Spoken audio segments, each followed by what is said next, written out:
পানীয় জলের দাবিতে রাজ্য সড়ক অবরোধ করে বিক্ষোভ দেখালো স্থানীয় বাসিন্দারা। মঙ্গলবার এই অবরোধের জেরে সাতুরি থানার কালীপাহাড়ি গ্রামের কাছে রঘুনাথপুর বাঁকুড়া রাজ্য সড়কে তৈরি হয় ব্যাপক যানজট। সোমবার মানবাজার এলাকার পর আজ সাতুরি ব্লক এলাকা।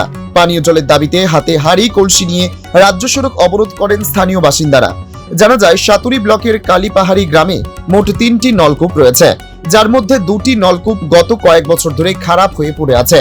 যদিও এতদিন একমাত্র নলকূপ দিয়ে জল ব্যবহার করার হলেও গত 6 মাস ধরে সেই নলকূপটি খারাপ হয়ে পড়ে রয়েছে, ফলে চরম জল সংকট দেখা দিয়েছে গ্রামে। গ্রামবাসীদের অভিযোগ, এতদিন ধরে তাদের পুকুরের জল পান করতে হচ্ছিল। নলকূপ সারানোর জন্য স্থানীয় প্রশাসনকে বারবার জানিয়েও কোনো কাজ না হওয়ায় বাধ্য হয়ে মহিলারা হাতে কলসি হাড়ি নিয়ে রাজ্য সড়ক অবরোধ করে বিক্ষোভ দেখান। এদিন এই অবরোধের জেরে আটকে পড়ে বহু যাত্রীবাহী বাস, ছোট গাড়ি সহ ট্রাক, ডাম্পার। দীর্ঘ 1 ঘন্টা ধরে অবরোধ চলার পর স্থানীয় পুলিশ ঘটনাস্থলে গিয়ে সমস্যা সমাধানের আশ্বাস দিলে অবরোধ তুলে নেন বাসিন্দারা।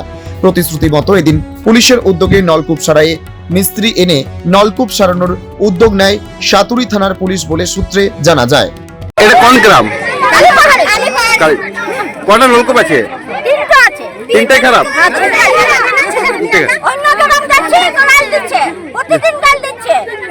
তাই? কি নাম আপনার? জল খেতে হচ্ছে।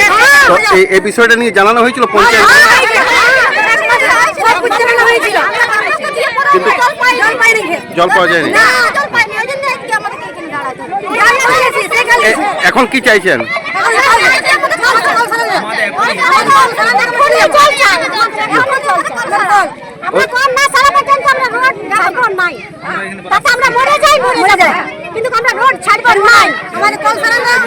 কি নাম আপনার? হচ্ছে আমাদের জলের ব্যবস্থা, নলকূপ খারাপ হয়ে গেছে। এই জন্য আমরা গত 1 মাস ধরে আমাদের নলকূপ খারাপ হয়েছে। আমরা সব রকম ব্যবস্থা করেছি, লোকাল নেতৃগুলোকে জানানো হয়েছে, তারা কোনো ব্যবস্থা নেয়নি। প্লাস আমরা পঞ্চায়েতে দরখাস্ত দিয়েছি, সেখানেও কোনো ব্যবস্থা হয়নি। শেষে আমাদেরকে এই পদক্ষেপ নিতে হলো, অবরোধটা নিতে হলো। বলছি কটা নলকূপ আছে? নলকূপ আমাদের একটাই আছে উপরপাড়া, কিন্তু একটাই? হ্যাঁ, আর 3টে আছে, কিন্তু একটা চালু আছে। একটা চালু আছে, কিন্তু ওটাও খারাপ হয়ে গেছে। নলবাহিত জল নাই? না, নলবাহিত জল নেই। নলবাহিত জল নেই, টাঙ্কি নেই, সোলারের কোনো ব্যবস্থা নেই, কিছু নেই। তাহলে এতদিন কোথায় জল খেতে?